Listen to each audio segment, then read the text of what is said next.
Tired of her abusive husband, meek and quiet optimist, Marianne runs away from home and heads to her sister's in Portland.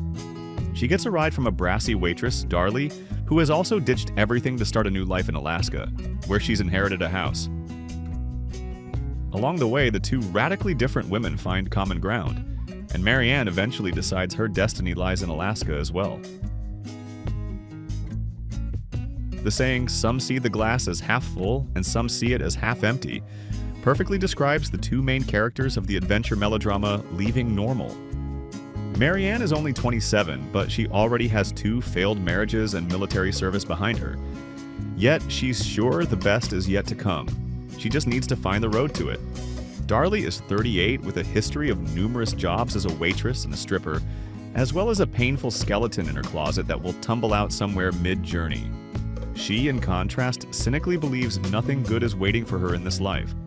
It's a perfect setup for a lyrical comedy about how the most important thing is to find your people and settle down.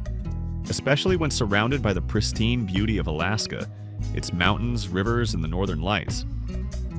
Leaving Normal was released in 1992 and directed by Edward Zwick, who, by the turn of the 90s and 2000s, had become one of the pillars of Hollywood's big cinema.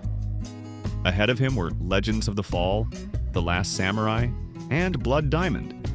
But at that point, he only had the generational melodrama About Last Night, and the historical drama Glory, which won 3 Oscars. Compared to Glory, Leaving Normal seems like something minor and non-essential, but this is a case where greatness is seen from a distance. The studio didn't believe in the film, releasing it only in limited distribution, where it grossed just $1.5 million.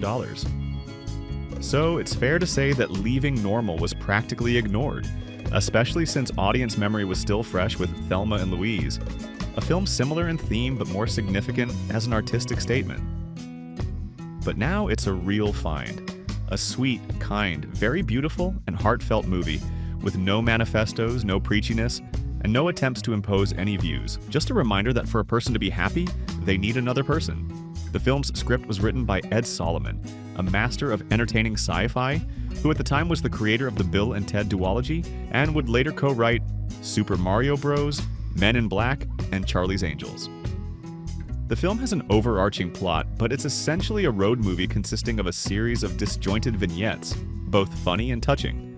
Some of them border on the eccentric, but Zwick masterfully keeps them within the familiar framework of a Hollywood fairy tale, even if he sometimes adds a bit too much sugar. However, the film's greatest asset is its actresses, the particularly inspired Meg Tilly and the utterly incredible Christine Lahti. For the latter, this is one of the best roles of her entire career, in which she masterfully portrays a woman who denies herself and those around her the right to happiness. Her storyline of accepting herself and her past mistakes is the axis on which the film turns, and almost every quiet dialogue scene with her becomes a veritable masterclass in acting. Vibrant yet very subtle, nuanced, and deeply felt.